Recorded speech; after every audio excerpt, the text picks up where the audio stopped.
Hello everyone. మనం ఈ రోజు నుంచి సాఫ్ట్వేర్ టెస్టింగ్ని తెలుగులో దట్టు చాలా ఈజీగా అర్థమయ్యే సింపుల్ డెఫినేషన్స్తో నేర్చుకున్నాం. మనం సాఫ్ట్వేర్ టెస్టింగ్ కోర్స్కి వెళ్ళే ముందు ఈ కోర్స్లో మనం ఏమేమి నేర్చుకుంటున్నామో ఒక్కసారి చూసి తర్వాత మనం ఫస్ట్ టాపిక్ చెప్దాం. సాఫ్ట్వేర్ టెస్టింగ్ అంటే ఏంటి, అంతకన్నా ముందు వాట్ ఈ సాఫ్ట్వేర్ తెలుసుకుందాం.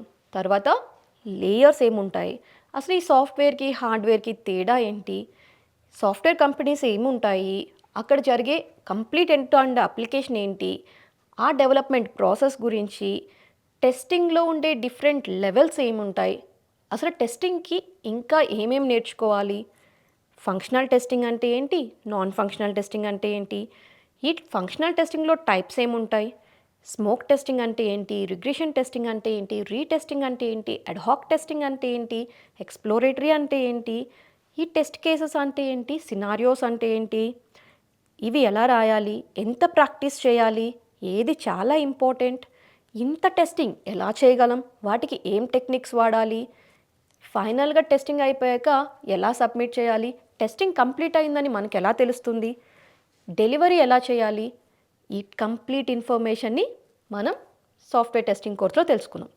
అండ్ ఈరోజు మనం తెలుసుకునేది ఫస్ట్ సాఫ్ట్వేర్ అంటే ఏంటి, అసలు సాఫ్ట్వేర్లో ఏముంటాయి, మరి హార్డ్వేర్ అంటే ఏంటి, హార్డ్వేర్ అంటే మిషన్సా, సాఫ్ట్వేర్ అంటే అప్లికేషన్సా, వీటి గురించి మనం క్లియర్గా తెలుసుకుందాం.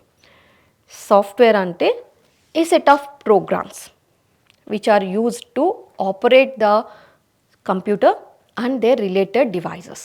ఇది దీని డెఫినేషన్. ఇంకా సింపుల్గా చెప్పాలంటే కంప్యూటర్కి అర్థమయ్యే భాషలో కొన్ని ప్రోగ్రామ్స్ని, కొన్ని ఇన్స్ట్రక్షన్స్ని ఇచ్చి ఒక సెట్ ఆఫ్ ప్రోగ్రామ్స్ని కలిపి అప్లికేషన్ని తయారు చేస్తారు. దాన్ని సాఫ్ట్వేర్ అంటాం. ఈ సాఫ్ట్వేర్ దేంతో రన్ అవుతుంది అంటే దాని వెనకాల కొన్ని హార్డ్వేర్ ఉండాలి. ఈ హార్డ్వేర్ ఏంటి అంటే ఫిజికల్ డివైసెస్ అనమాట. మన కీబోర్డ్ అయినా, మనం పెట్టే ర్యామ్ కానీ, చిప్స్ కానీ, ల్యాప్టాప్ కానీ, ఇవన్నీ కూడా హార్డ్వేర్ డివైసెస్. ఈ కలెక్షన్ని హార్డ్వేర్ అంటాం. వీటితో ఒక ప్రోగ్రామ్స్తో అంటే ఇన్స్ట్రక్షన్స్తో ఒక సాఫ్ట్వేర్ అంటే కంప్యూటర్కి అర్థమయ్యే లాంగ్వేజ్లో కొన్ని ఇన్స్ట్రక్షన్స్ పాస్ చేసి ఒక అప్లికేషన్ని బిల్డ్ చేస్తే దాన్ని సాఫ్ట్వేర్ అంటాం. Okay, software is a collection of programs to operate computer and related devices. Hardware describes the physical aspects of the computer and related devices.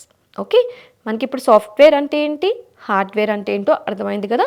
Software అంటే అప్లికేషన్స్, హార్డ్వేర్ అంటే దానికి సంబంధించిన కంప్లీట్గా కంప్యూటర్కి సంబంధించిన డివైజెస్ ఏమైతే ఉంటాయో వాటిలన్నిటిని హార్డ్వేర్ అని పిలుస్తాం. ఓకే, ఈ సాఫ్ట్వేర్లో మళ్ళీ మనకి డిఫరెంట్ టైప్స్ ఆఫ్ సాఫ్ట్వేర్స్ ఉంటాయి. ఓకే, సో ఏం సాఫ్ట్వేర్స్ ఉంటాయి మనకి ఇక్కడ, సిస్టమ్ సాఫ్ట్వేర్స్, సిస్టమ్ని ఆపరేట్ చేయడానికి వర్క్ చేసే సాఫ్ట్వేర్స్, ప్రోగ్రామింగ్ సాఫ్ట్వేర్స్ అంటే వాటికి కొన్ని రూల్స్ ఇచ్చి లాజిక్స్ రన్ చేసే సాఫ్ట్వేర్స్, అప్లికేషన్ సాఫ్ట్వేర్స్ మనం చూసే చాలా అప్లికేషన్స్ అంటే మీరు ఓపెన్ చేసిన అమెజాన్ కానీ, ఫ్లిప్కార్ట్ కానీ, వాట్సాప్ కానీ, ఇవన్నీ అప్లికేషన్ సాఫ్ట్వేర్స్ అనమాట. ఓకే, ఇంకా ఇలాంటి types of softwares, different types of softwares మనకు ఉన్నాయి. వీటిలో మీకు ఇప్పుడు చూడండి, ఈ సాఫ్ట్వేర్స్ అన్నీ మీకు తెలిసినవే కదా. ఇవన్నీ కూడా మీరు కంప్యూటర్ ఓపెన్ చేసిన తర్వాత వాడే ప్రతి అప్లికేషన్ కూడా, ప్రతి ప్రోగ్రామింగ్ కూడా ఈ సాఫ్ట్వేర్లోకి వస్తుంది. మీరు వాడే పవర్ పాయింట్ అయినా, వర్డ్ అయినా, నోట్ ప్యాడ్ అయినా, క్యాలిక్యులేటర్ అయినా కూడా అవి సాఫ్ట్వేర్. అలాగే మీరు వాడే జీమెయిల్స్ అయినా, రోజు మనం ఓపెన్ చేసి మొబైల్లో మీరు ఓపెన్ చేసే ప్రతి యాప్ కూడా సాఫ్ట్వేరే. మీరు కట్టిన ఫోన్పే అయినా, పేటిఎం అయినా, ప్రతిదీ కూడా, ఇవన్నీ కూడా సాఫ్ట్వేర్ అప్లికేషన్స్ అండి. వీటికి సపోర్టింగ్గా ఉండేదాన్ని హార్డ్వేర్ అంటాం. ఈ డివైజెస్ అన్నీ ఉంటే దానిపైన ఈ సాఫ్ట్వేర్ని రన్ చేస్తారనమాట. ఓకే, సో దీని హైరార్కీ చూద్దాం. ఈ సాఫ్ట్వేర్ హైరార్కీ వచ్చేసరికి ఫస్ట్ మనకి హార్డ్వేర్ ఉండాలి కదా. హార్డ్వేర్ లేకపోతే ఈ అప్లికేషన్స్ ఎక్కడ రన్ అవుతాయి. సో డెఫినెట్గా మనకి ఒక హార్డ్వేర్ ఉండాలి.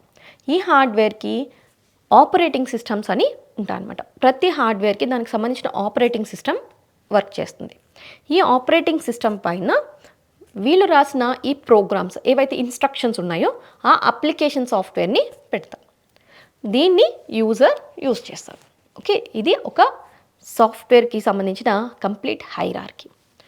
ఓకే, ఇంకా డీటెయిల్గా చూద్దామా. హార్డ్వేర్లో ఏమేమి ఉంటాయి? కీబోర్డ్ ఉంటుంది, మౌస్ ఉంటుంది, సిపియు ఉంటుంది, మదర్ బోర్డ్, మానిటర్, ఈ ప్రతి పార్ట్ ఈ మీకు సంబంధించిన ఈ మొబైల్స్కి కానీ ఎక్కడైతే మీరు ఓపెన్ చేస్తున్నారు ఈ సాఫ్ట్వేర్ అప్లికేషన్, దాన్ని చుట్టూ ఉన్న complete hardware physical devices. Physical device అంటే మనకి కనిపించే డివైస్. ఓకే, మనం టచ్ చేయొచ్చు ఆ డివైస్ని, ఈ వాటిని ఫిజికల్ డివైసెస్ అంటాం. ఈ అన్నీ కలిపి హార్డ్వేర్. దానిపైన వచ్చిన సిస్టమ్ సాఫ్ట్వేర్, మనం ఏదైతే చూసామో ఆపరేటింగ్ సిస్టమ్స్ అంటే Windows, Linux, Mac, okay, compilers, ఇవన్నీ కూడా దీనిపైన బిల్డ్ చేస్తాం. దానిపైన మన సాఫ్ట్వేర్ అప్లికేషన్స్ బిల్డ్ అవుతాయి.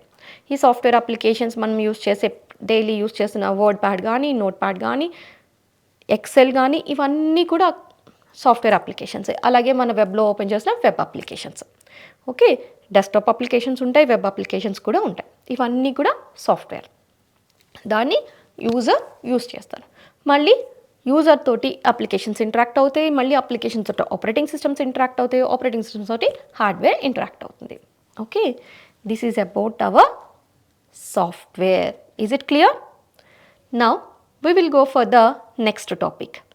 Our next topic is layers of application that we will see in our next class.